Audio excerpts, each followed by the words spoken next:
ultimately, though, I mean, people are wanting more followers to go live, not necessarily so that they can have more views. Well, maybe, but also, right, when you only have 25 followers and you go live, you are not really getting the favorited education that you need, right? Like the ultimately, right, we want to set people up for success, right? It's transparency. We want to give everyone the tools they need to be successful. So you go Yep. live and you don't know that there's, we're in beta, and you don't really realize that you're going to go live and not get anybody, and you're going to think, wow, there's no algorithm here, favorited sucks, it's broken, like I went live, I sat there for 2 hours and saw one person, like this is terrible, I'm never coming back. If they had worked a little bit more, got up to 500 followers, spent time and kind of learned and saw what kind of content the community is responding to, what kind of live streams people are actually watching, and figured out, oh, well, this is what I do on other apps, but maybe I shouldn't do that here because that's not really being watched. Other lives that do that only have a few views, but this kind of content's really playing it favorited. Maybe I'll do that instead, and then they can be more successful. Are there Yeah. any kind of changes to the idea of when people install the app, like their preferences of what type of live they're looking at watching, so we can? Yeah, there's a Or lot of progress. stuff. That's part of the onboarding overhaul. Yeah, there's a lot of stuff about onboarding and new user experience and connecting to people. Like, I mean, big part of it is, do you have people to co-host with? There'll be a lot of ways that we can get new people to co-host with other people. Um, and now that you have co-hosting with 3 people and 4 people and 5 and 6, and there's we're still really just beginning. And it's crazy how, as you scale up as a company and you have to do things bigger, like it feels like it takes longer. But I mean, the last 5 months is like setting the groundwork so that we can start expanding and moving and testing stuff and like getting feedback and changing the way that people think about like going live for the first time. Because right now the world that people think about is like, how many followers do you need to go live? But I'm guessing in a year that will not be the way that people think about that on favorited. So It definitely makes a difference, the mindset, right? That this is live streaming, interactive live streaming, gamified live streaming. It's not doom scrolling, it's not content, it's not discoverable content to capture an audience and then you go live. It's you're live first, right? So it's almost an opposite way of viewing how you're going to capture your audience and pique their interest. mhm. Um, when you are considering the last 5 months and the changes that we've gone through, and going back to Joe Rogan's comment about like broken promises, I just think about, okay, unexpected events, right? Jamaica, wildfires, right? TikTok going dark, and then, right, illness and not being able to find the staff that we needed at the speed with which we needed to grow. Yeah, So at the end of the day, it's still on us to deliver. I mean, at the end of the day, sure, but as co-creators of Favorited, right? Right in here with you guys. We're in beta, so I feel like everyone here, all our favorited favorites, like we're building this with you. So we need to remember that we're as co-creators, we need to have some grace for our favorited staff, and remember that we're building this together, and that we should not be putting demands on you without giving the benefit of course, you guys are working as hard as you possibly can. We see you working at 3 in the morning and 3 in the afternoon around the clock. So to have the benefit of the doubt and to give you guys some grace for the incredible hard work that you're doing. Absolutely amazing. Thank you so much for providing this incredibly positive, wonderful, uplifting, loving space for us to create in.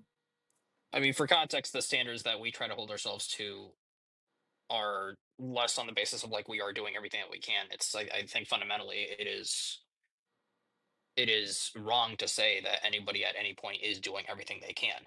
Yeah.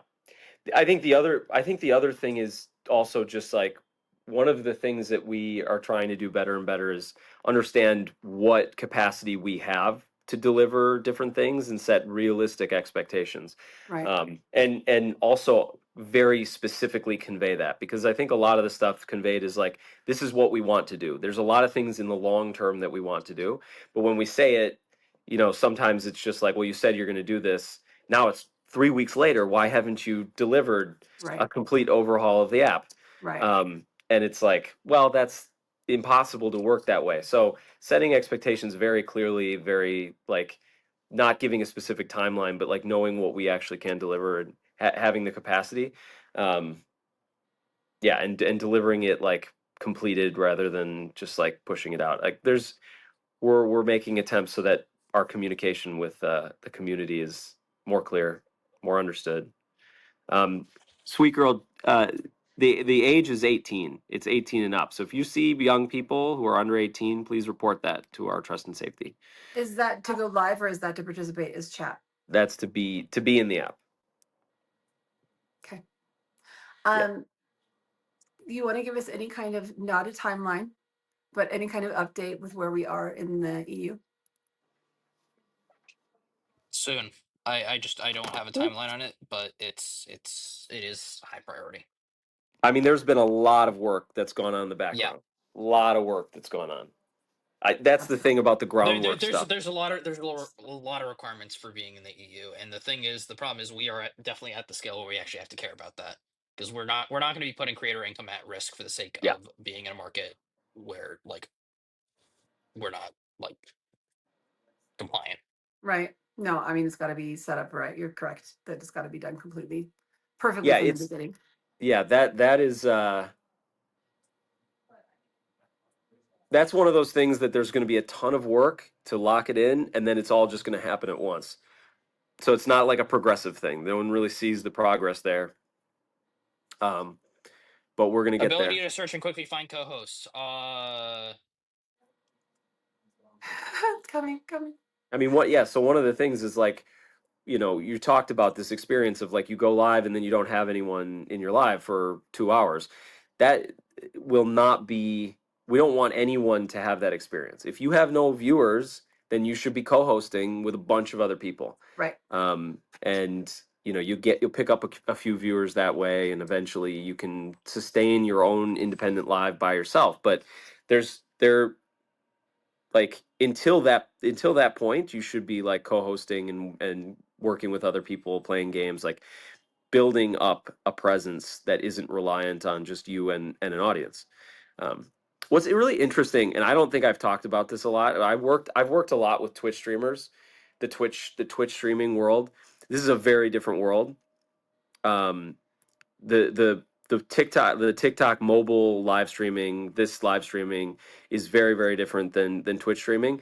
But you have people who like Sketch. I don't know if people watch like big live streamers. Sketch is a massive, one of the biggest Twitch streamers. Iron Mouse is a VTuber, one of the biggest, one of the most subscribed of all time on Twitch. Both of them spent over a year streaming to functionally zero people, like one or two average people, a full year every day. Like the idea, actually, like the expectations of viewership in mobile live streaming is completely different than traditional live streaming, and there's a reason why, because there's a lot more people are just using their phone. But like it is pretty crazy to like consider. If you go and look at their stats, like you can look at them online, you can look at like Twitch Tracker will show you the history of people like Sketch and like Iron Mouse, and you can see them stream consistently every day with almost no viewers for literal years, and then take off and then just explode. That's like streaming consistently to no viewers for longer than Favorited has been around, Right. which is, so I mean, I don't say this because I don't want people to be like, oh, your expectations are too high, but like it is interesting to like look at that data, because live streaming it's not just something that like it's not just something that um is easy to pick up viewers. Even if there are a lot of viewers, it is something you have to practice as well. Like you have to have a practice, like having a presence, engaging with people, engaging with your audience. And we're going to keep making tools and games and interactivity and features that make it easier to build an audience, to gain an audience, to interact, to keep them engaged. So yeah, we're Yeah, we're for context, I also sat with favorited not having any users for a while. yeah. Well, this app I built sucks. We Yeah, absolutely appreciate. it's like a minute to figure out what worked. Well, Like we appreciate through this the initial right. bit. providing a stream of like, something of value, something that the community wants to consume. And we say it all the time. We're a firm believer that there is a space for everyone, whatever you do, whoever you are. If you're just vibing and chilling with music, like whatever you do, if you're doing your authentic self, there's an audience for you. It might not be 5,000 people, all day long, but you could connect authentically with your handful, your small, awesome organic community, and it could grow slowly, but it's going to be your community, right? But to sit there, like I said earlier, and to just go live and expect because you're successful on other apps to have 25 viewers, 50 viewers, 100 viewers because you have it elsewhere, or that you've been here, 6 months, or you're a diamond gifter, like that's not fair to you or anyone else, my darlings. Don't give up. It's still in beta, but we most certainly have opportunities here to establish ourselves. Speaking of establishing, we like to play games here. You guys know that, of course. It's the app for people who love to play games. But one of the things that we've noticed is when we are like playing box battles or requesting to come into boxes, like you're being dropped off a list, or when you request, it seems like it's like the same people that are always in the top of the list no matter when they come into the live. The question is, does your location to where you are to favorited server have anything to do with where, like, so if I request to join and I'm in Australia and I'm requesting to join a live stream that's happening in, California, and my signal has to bounce through however many wherevers to get to favorited, even though I'm the first person in that live stream, I'm showing up as number 50 in the list. Does that have anything to do with it?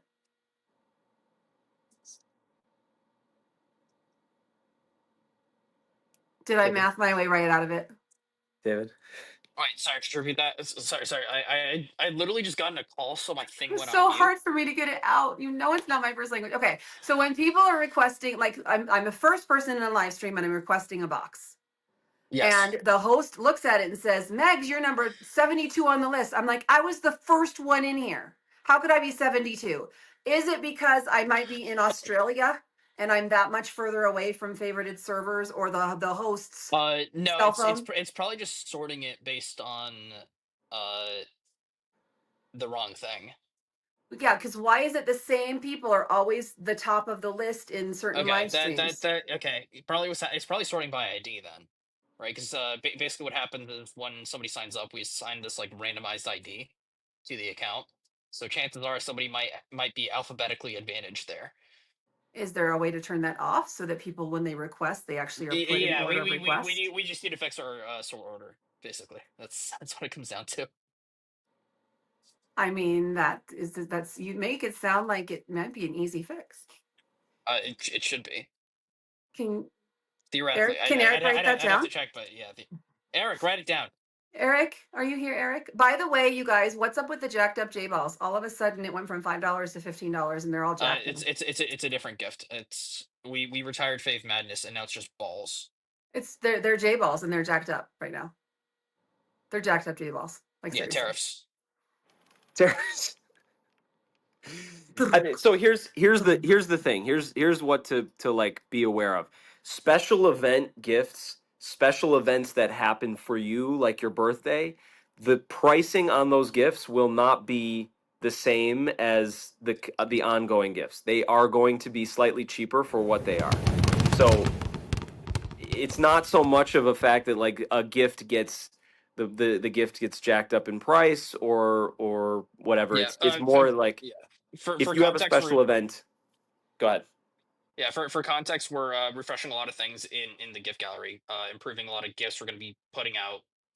Uh, we actually like ran through a couple of the ones that we are going to have pretty soon, and they're nice. They're nice gifts. Is there an opportunity for those of us who have been here with old gifts, like to recycle them back, like to add them back in, like the ice cream or the Spartan, like to say, There we have some mechanics for smaller gifts that will be fun. So okay, cool. You might see other small, especially the small gifts. You might see stuff that you used to see. There's some mechanics we're going to explore around small gifts. The hydrate. Everyone wants the hydrate and the rehydrate. I think it was a stupid GIF, which made it awesome. I Right? think So dumb. We loved it. I think I think I think stupid stuff sometimes is. I mean I love stupid stuff like naming a open top burrito a burrito, or naming a pancake with ridges. Sorry, the thing with ridges a pancake. Yeah, it's not a waffle, anyone. It's not a waffle. It's just a pancake with It's a ridges. pancake. The pot of gold feels expensive. They feel like they worked so hard for it and it's too expensive. Just heads up on that. Okay, we talked about report button being moved. I don't know that we got an answer on that. I know that you guys were going to move it. Yeah, there's a couple of layout stuff things we have to fix there. And then the other thing that was an FAQ. Okay, so for stories, again, last time we talked, we know that the stories, aka content, aka flips, right? Ultimately, eventually, instead of just being expired 24-hour, 30-second clips, will be longer and can be permanent and can have more than one, and will start out with verification levels. So people ask, is verification important? And the answer is, we encourage people to be verified because there's perks and accolades and validation and incredible opportunity when you are verified, including opportunities to have features roll out to you first, right? I'm sorry, Oki asked, can we get a big eggplant that smacks people in the face or not?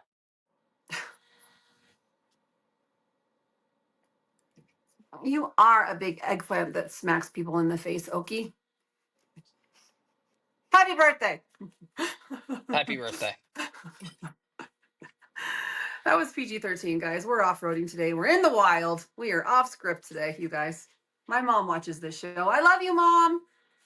All right. Yes, advertising. Pickle Juice is asking over and over. So here's the thing. We know that we're in beta and we know that we're not 100% up and running with like full worldwide launch, but we love when new people join us, and we just want to know about how we can get new people to join us, and if Favorited is going to be exactly, how did you word that, Pickle? You said more paid advertising to attract new users. We're working on some stuff. So yes, Pickle. Yes. But you know what? As a community, we most certainly can do our own advertising by posting snips and clips on our own social media about how much fun it is and why we love Favorited. My favorite thing about Favorited is the freedom of speech, that we can say all the things that we're not allowed to say on other apps, which makes it so that we can connect more authentically and have real connection and real conversation, mental health and survivorship and recovery and all those things that we're not allowed to talk about other places. America, you guys, let's go. I had a good question here. How does the app handle fractions of coins, standard It rounding? does. It shouldn't round. But it, Basically, transactions are supposed to work on integer arithmetic. And but for what's available with drawing, if you functionally have a fractional thing, it's not counted until another yes, fraction pushes it over. So it's right, right. tracked. It's tracked in completion, but you're not able to cash out fractional coins. On the back end, it is tracked fractionally.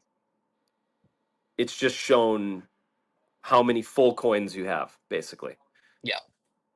So you have, if you have 2.5 coins, you will have 2 coins. You'll show 2 coins, but you will have 2.5 coins in the back. And when you get another half coin, you will show another coin. It's a good question. Is this when it's like a gift that's split like a 35% of something? Well, no, I'm saying like even Yeah. if somebody were to send you like a galaxy, which is 1 coin, Oh, like right. with Right. 30% platform fee, that's 0.7. Got it. But if that wasn't tracked, then a galaxy would be worthless. But no, it's like if somebody sends you 10 galaxies, that's like getting 7. Okay.